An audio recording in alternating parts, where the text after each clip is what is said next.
누구나 아름답기를 원하죠. 누구나 아름다워지기를 원합니다. 제가요 포털 사이트에 한 단어를 좀 쳐봤어요. 여신이라고 좀 한번 쳐봤습니다. 여신이라는 단어를 넣고 검색을 한번 해봤어요. 그랬더니 뭐가 등장하냐면요, 여신 티켓이라는 게 나오더라고요. 여신? 아니, 여신 티켓이라는 게 과연 뭐지? 그리고서는 제가 그거를 한번 알아봤어요. 그랬더니 여신 티켓이 뭐냐 봤더니요, 그 피부 시술 플랫폼이에요. 이게 뭔지 이게 눈을 껌뻑껌뻑 하시는 분들이 계시는데요, 피부 시술, 그러니까 피부과에 가서 시술을 하려면 뭘 해야 돼요? 이런 표현 죄송합니다만 견적을 내야 됩니다. 근데 이 피부과 여기저기 가기가 너무 그렇고 뭐 기간도 천차만별로 얘기하고, 그러니까 하나의 어떠한 플랫폼을 만든 거예요. 그래서 거기에 병원들이 자기 병원들을 소개하고, 그리고 그 병원을 찾는 사람들이 거기에 들어가서 자기가 원하는 병원을 후기 같은 내용을 읽어보고 찾는 거예요. 연결해 주는 겁니다. 이 목사님 그게 무슨 돈이 됩니까? 돈이 되더라고요. 매출이 엄청나요 지금 보니까. 여러분, 여신 티켓이 있으면 뭐가 될 수 있다는 거죠? 여신이 될 수 있다는 거예요. 여신이. 예뻐지고 싶은 게 뭐가 죄인가요? 그래요, 죄는 아니에요. 그런데 그 제목이 뭐예요? 여신 티켓이에요. 거기만 들어가면, 그 플랫폼에 들어가서 좋은 피부과만 만나면 나도 여신이 될 수 있지 않을까? 이러한 생각을 우리 시대 사람들은 하고 있는 것 같아요. 요즘 우리가 살아가고 있는 이 세상은요, 어떻게 보면 신들의 세상에 우리가 살고 있지 않나, 이러한 생각이 듭니다. 그 분야에 탁월한 사람을요, 우리는 신이라고 불러요. 자, 우리 시대에는 여러 신들이 살아요. 공부를 잘하는 걸 뭐라고 불러요? 공신이라고 부릅니다. 야구 잘하는 사람은 뭐라고 불러요? 야신이라고 그래요. 야신. 축구 잘하는 사람은요, 축구의 신이라고 그럽니다. 요즘에는 거기에다가 이제 하나님이라고 우리는 하지만 일반 사람들 하느님이라고 하잖아요. 하자를 뺍니다. 그리고 거기다 뭘 붙여요? 사람 성을 붙여요. 사람 성. 여기 나왔네요. 나왔네요. 뭔 느님이라고. 그래서 사람을요 성 붙여가지고 느님이라고 불러요. 하나님 같은 존재라는 거죠. 아름다운 여성은 이제는 단순한 여성이 아닙니다. 여신님이에요. 몸 좋은 남자는 뭐죠? 몸짱이에요. 몸신입니다. 몸신이에요. 우리 시대 사람들은요, 고대 옛날 사람들처럼 뭔가 신상을 만들어 놓고 거기에 넙죽 절을 하고 그렇게 하지 않습니다. 그거 우상이라고 그래요. 미신이라고 그래요. 그거 안 믿는다고 이야기합니다. 하지만 현대화된 세상을 살아가는 더 많은 사람들은요, 끊임없이 무엇을 생각하냐, 무엇을 듣느냐?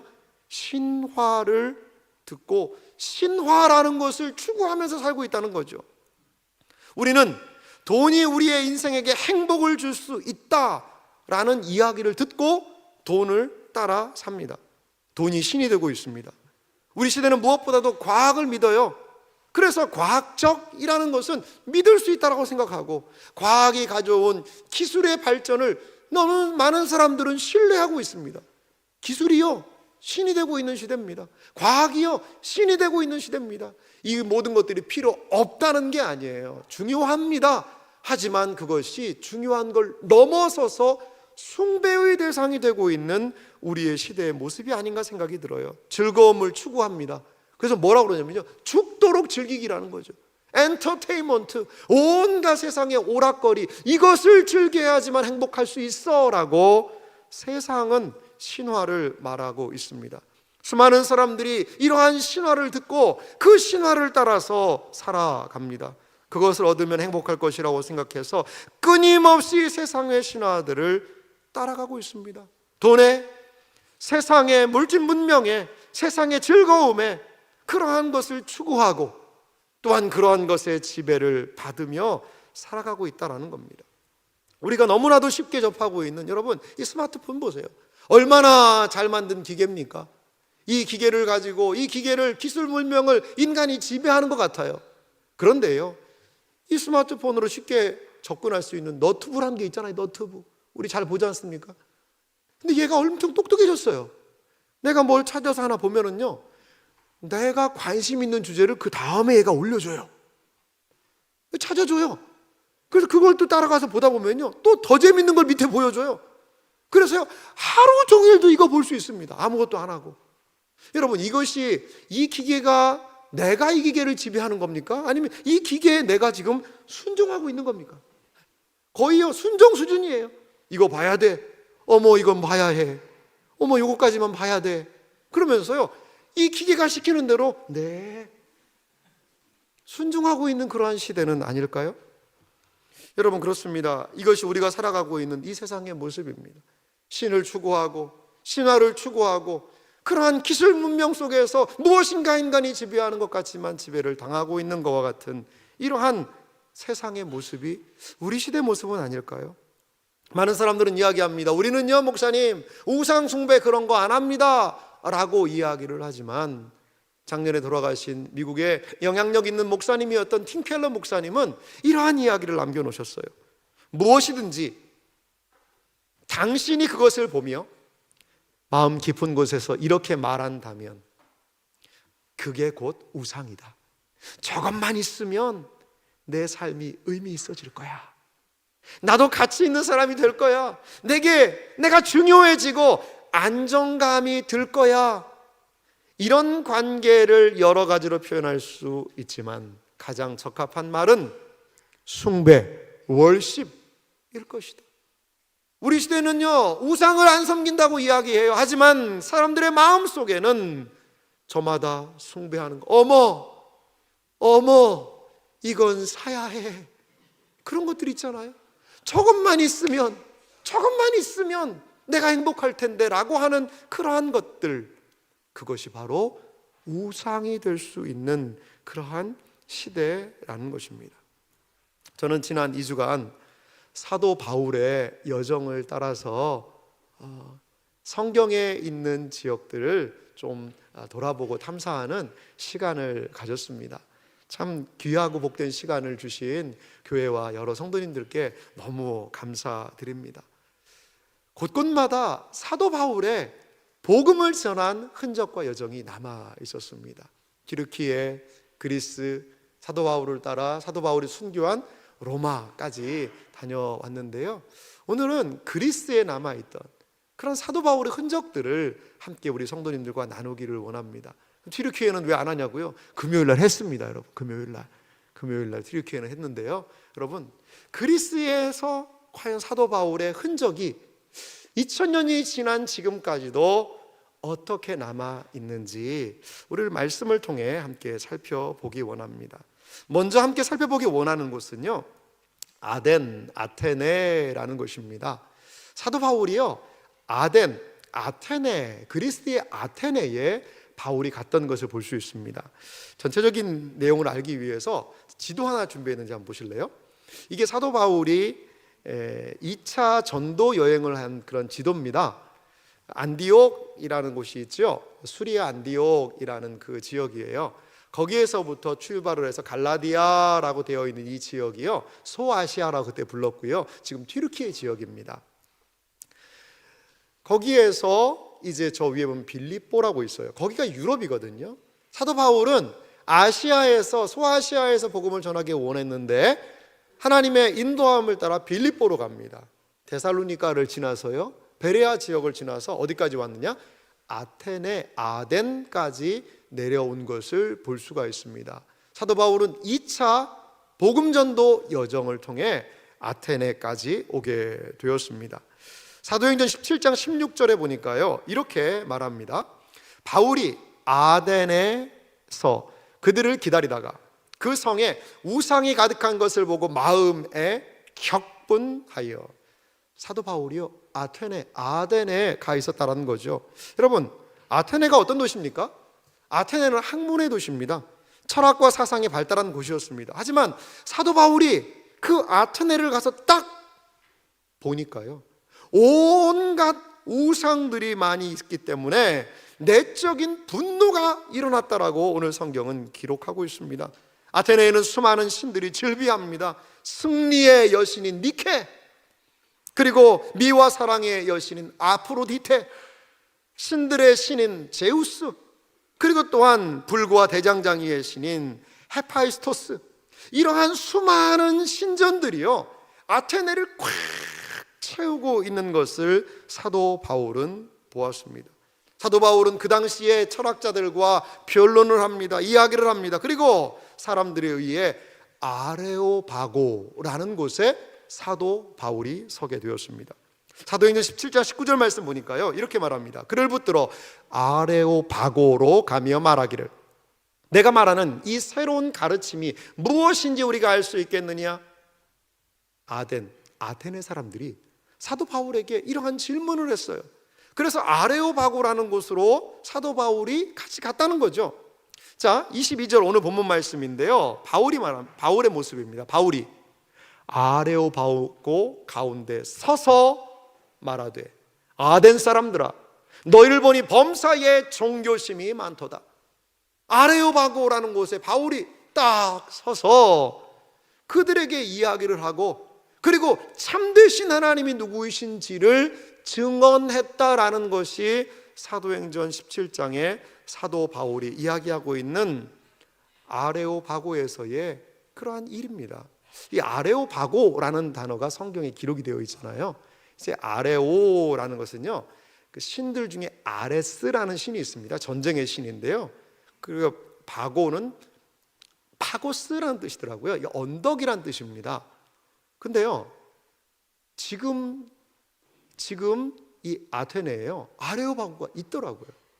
아레오바고가.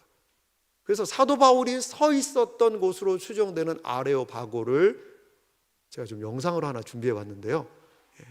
졸던 분들도 벌떡 일어나서 이제 한번 영상 한번 보셨으면 좋겠습니다. 한번 좀 아레오바고 한번 보여주시죠. 사도 바울이 아테네에서 복음을 전했던 아덴, 그곳입니다. 저 위에 보이는 곳이 바로 신전이 있었던 파르테논 신전이 있고요. 이곳은 파고스 힐, 그러니까 아레오바고라고 성경에서 이야기했던 그 장소입니다.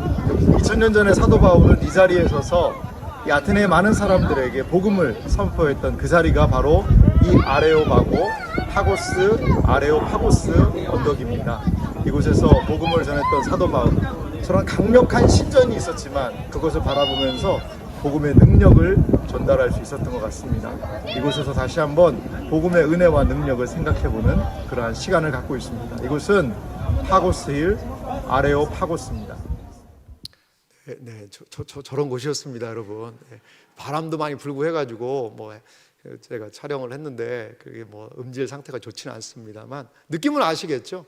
네, 그 사진 하나 준비했는데요, 설명 한번 드릴게요. 이게 아레오바고라는 곳입니다. 사도 바울이 저기에 서서 아마 그들과 복음을 전했던 것 같아요. 저도 저기 섰었는데요, 거기에서 올려다보면 뭐가 보이느냐, 다음 사진 보여주실래요? 제가 아레오바고 이야기했던, 여러분들에게 영상에 이야기했던 자리에서 찍은 사진입니다. 저기가 어디냐면요, 저기가 바로 아크로폴리스라는 데입니다. 거기에 그리스 사람들이요, 거기다 신전을 지어놨어요. 거기에 있는 유명한 건축물이 있죠. 유네스코 세계 지정 1호입니다. 1호가 뭐냐면 그 다음에 있는 이 파르테논 신전입니다. 파르테논 신전이요, 저 꼭대기에 있어요. 아레오바고에서 올려다보면 저게 보이는 거죠.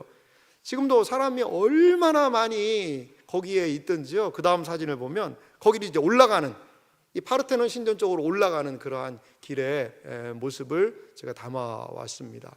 여러분, 그러니까 사도 바울이 서 있던 아레오바고 그 언덕은요, 위로는요, 그 고대 사회를 다스리고 있다는 하늘의 신, 그 신전이, 파르테논 신전이 엄청난 규모로 위용을 자랑하고 있습니다. 그리고 아레오바고 바로 옆에는 뭐가 있냐면요, 거기를 아고라라고 그러더라고요. 아고라.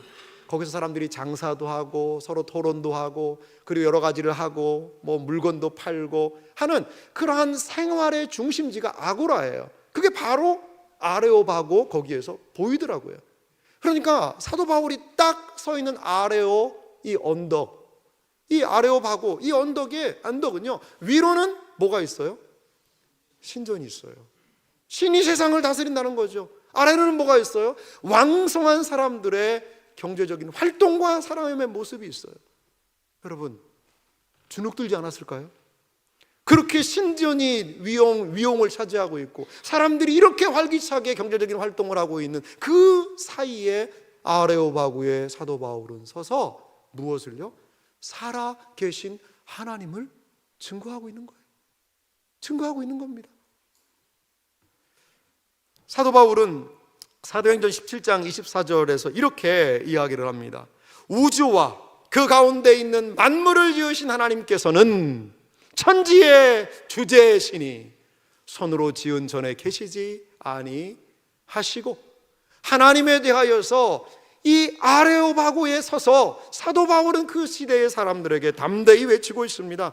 25절 같이 한번 읽어볼까요? 함께 읽겠습니다.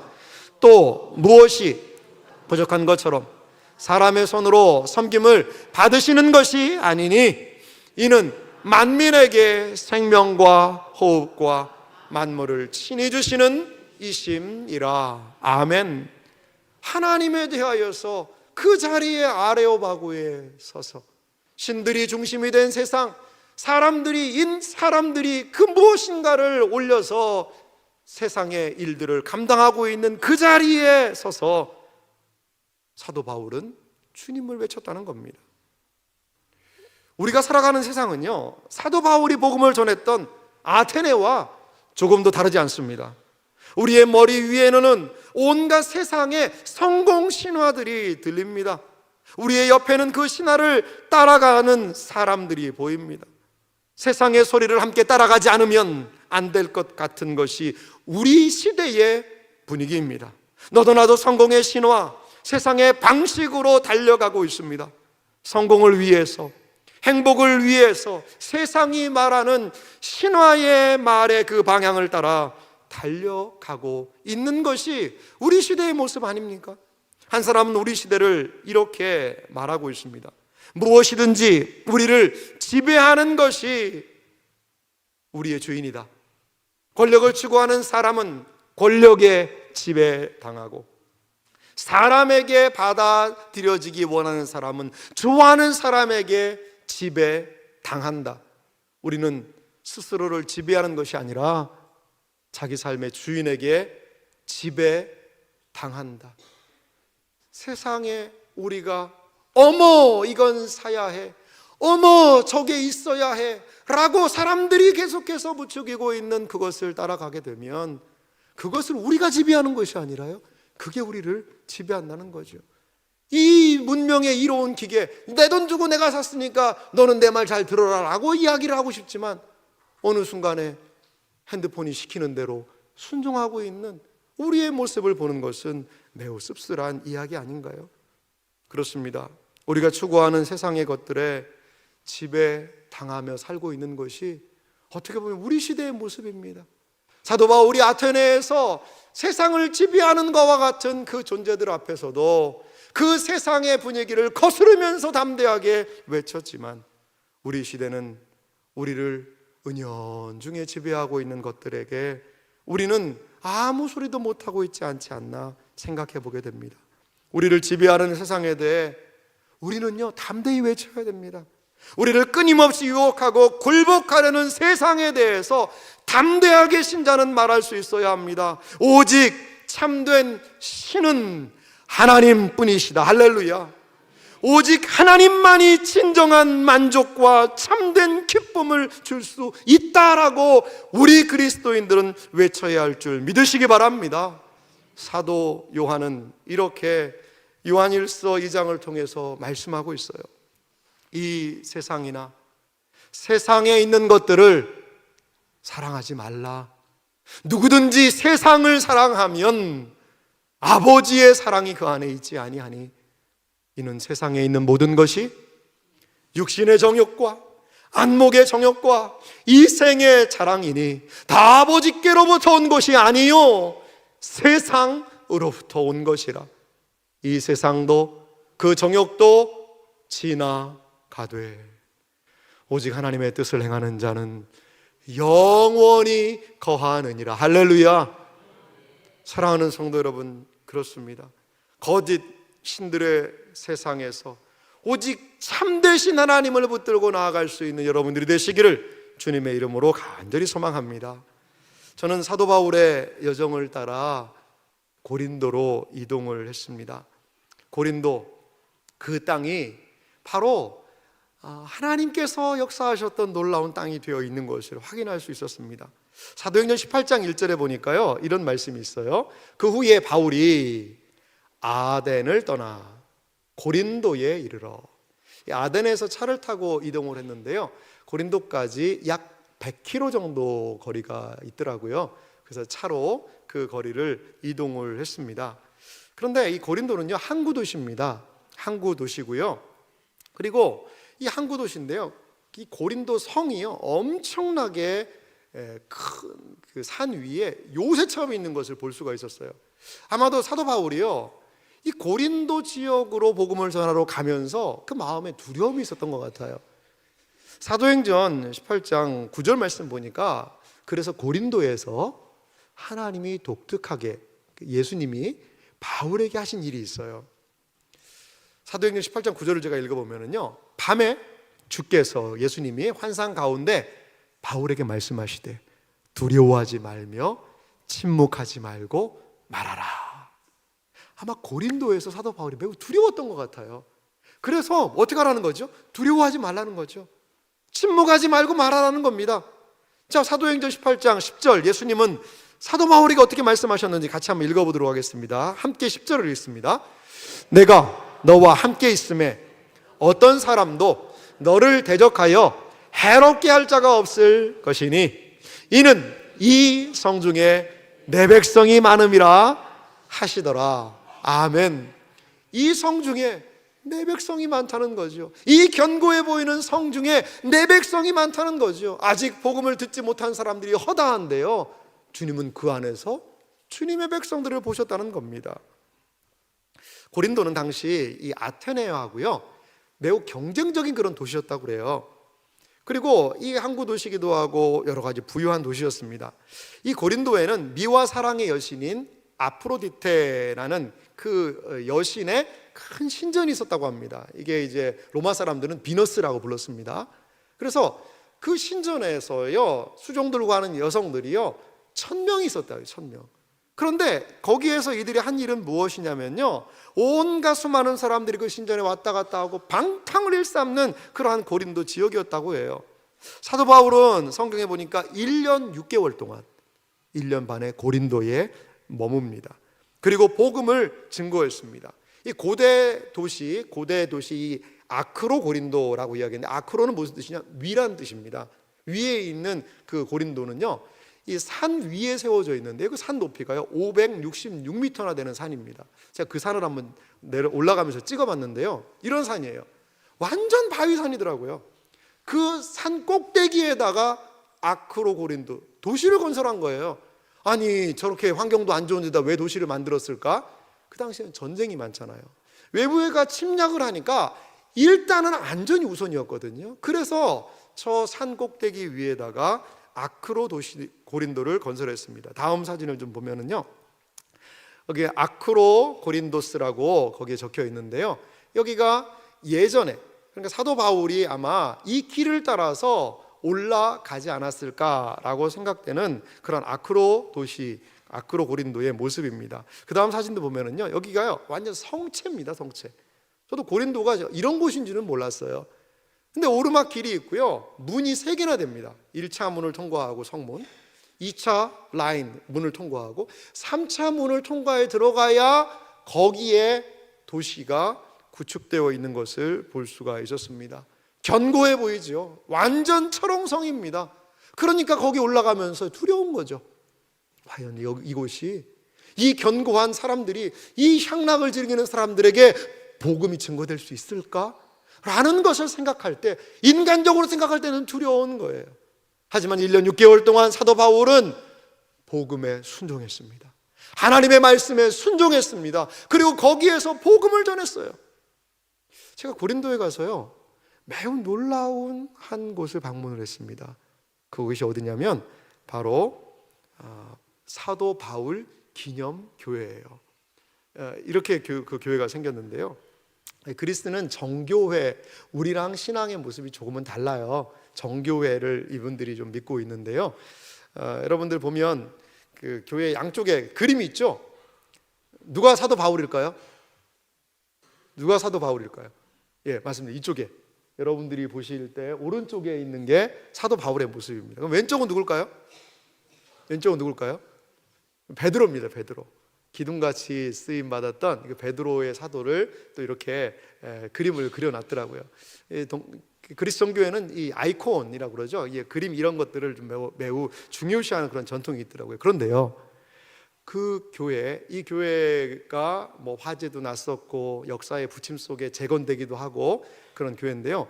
들어가는 문, 그러니까 사도 베드로 그림 아래쪽에요, 거기에 독특한 기록이 하나 있더라고요. 그 기록 내용을 제가 좀 찍어 왔는데요. 한번 좀 내용을 보실래요? 글씨가 좀 너무 작은데요. 한번 조금 키워 보시면요, 이게 헬라어로 기록이 되어 있어요. 근데 이게 뭐냐면 고린도 교회 역대 목회자들의 명단입니다. 목회자들의 명단이에요. 그래서 89대까지 거기에 기록이 되어 있더라고요. 근데요, 이 고린도에 있는 사도 바울 기념교회 1호 목회자가 누군지 아세요? 거기에 보니까요, 사도 바울이라고 적어놨더라고요. 사도 바울. 2대 교육자가 누군지 아세요? 아볼로라고 헬라어로 적혀 있더라고요. 아볼로. 3대 교육자가 누군지 아세요? 거기 보니까 헬라어로 신라라고 적혀 있더라고요. 신라. 이러한 사람들이요, 고린도 교회를 섬겼던 거예요. 사도 바울이 1년 6개월 동안 개척했던 고린도 교회가요, 역사의 모진 풍파와 어려움 속에서도 그 복음의 능력을 가지고 지금까지 서 있어요.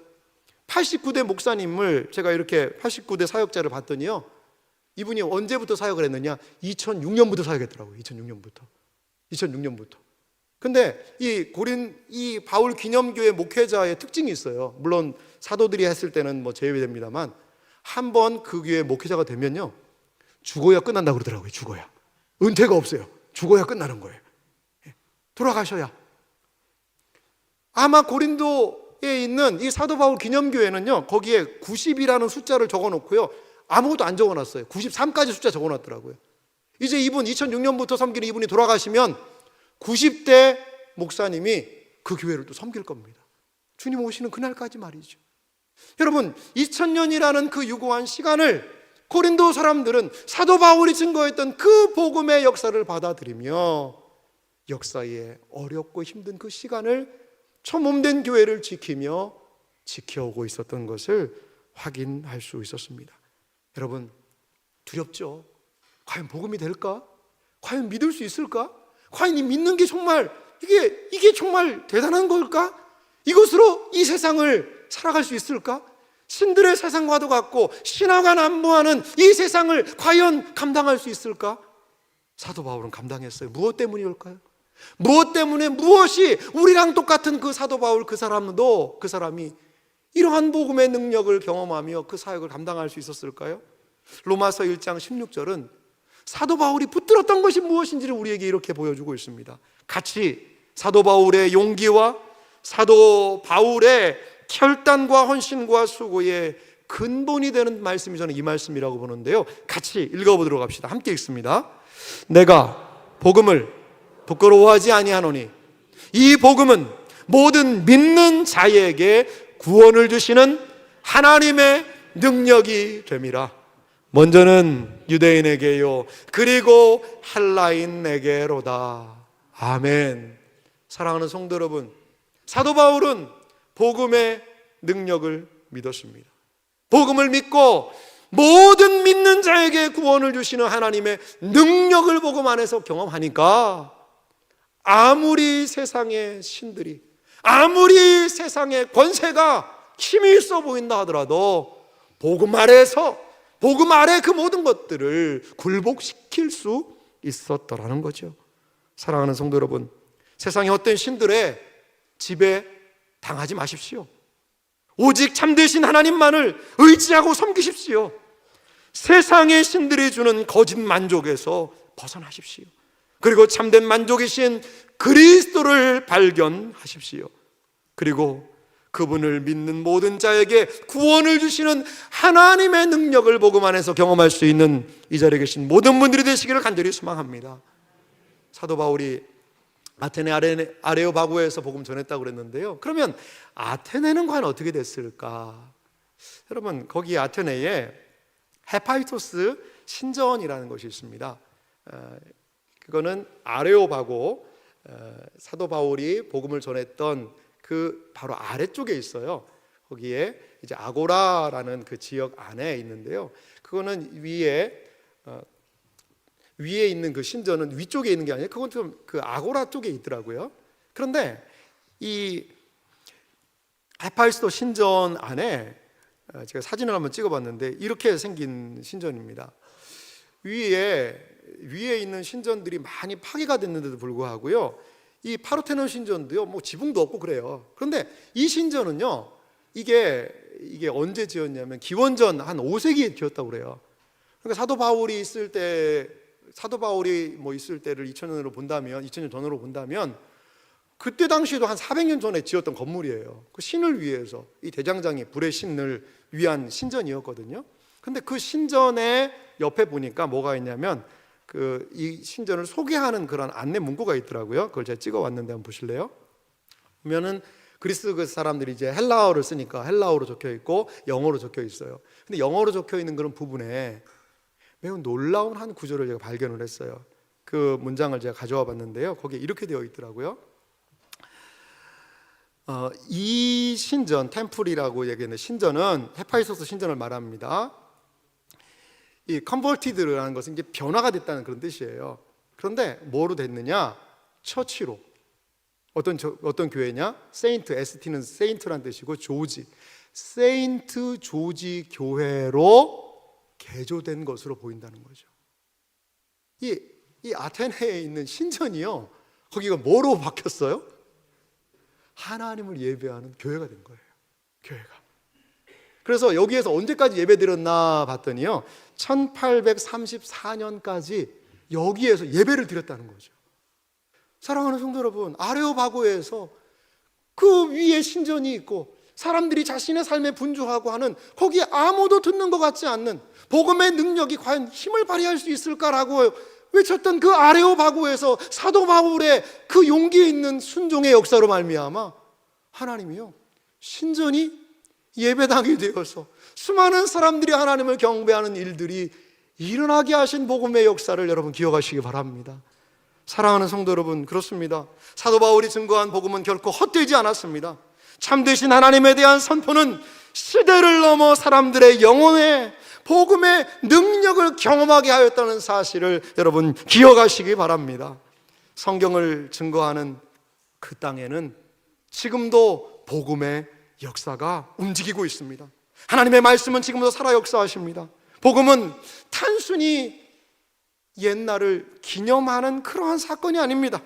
복음은 한 시대와 사람들을 관통하여 생명의 역사를 지금도 나타내고 있음을 믿으시기 바랍니다. 생명의 역사와 함께했던 능력의 복음이 우리 안에 주어져 있습니다. 그 땅을 새롭게 하고 생명을 주었던 복음의 역사가 나를 새롭게 하고 우리 땅을 새롭게 하고 이 땅의 생명의 역사를 일으키게 될 줄 믿습니다. 우리 모두가 복음의 이 놀라운 능력을 경험하고 거짓 신들의 세상과도 같은 헛된 신화를 쫓아가는 이 세상 속에서도 담대하게 주의 복음을 붙들고 주님을 따라가는 여러분들이 되시기를 주님의 이름으로 축원합니다.